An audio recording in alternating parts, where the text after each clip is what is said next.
all have that one friend, and when you're talking to somebody and you're just like in the moment, they just come out of left field, they're just like, I need to be in this conversation, you know, and you interrupt what you were talking about, even like if it was important, you know.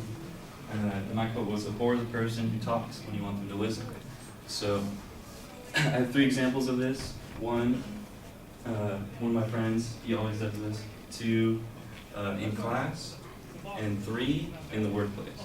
So my friend Danny, whenever we're hanging out in a group, we'll be in a conversation, like one-on-one, you know, kind of group setting, but like still you're talking to one person, and he just comes in and just says like whatever he wants, and then he just leaves. I'm like, why do you do that? Why you gotta be the bored? No.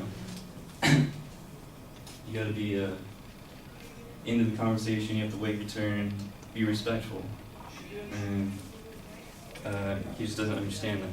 So 2, I see it in school when a teacher's talking and somebody just shouts something out, trying to be like a smart aleck, you know, and it just doesn't like help with the topic or anything like that. It kind of just interrupts the class, takes the attention away from the teacher, and just doesn't really present anything. And then the 3rd is in the workplace. I see this all the time with like people that we're training.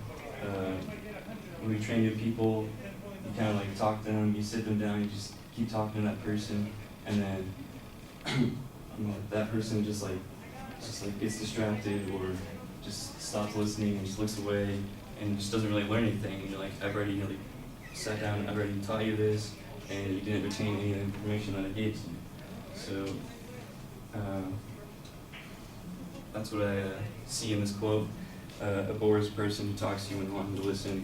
People tend to not retain information if they like butt into conversations and stuff. Thank you.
Oh, and at the beginning, I thought you had a nice descriptive gesture in the attention section where you were getting us started, and you seemed really engaged then, and then kind of backed off of that a little bit and became a little more passive in your body movements, and I thought that that was a little bit odd. I did like, however, some of the indicators that you used, especially in that 3rd section of your speech. You had something that seemed a little bit more descriptive and engaging with that you're doing with your hands while you're talking. That's okay.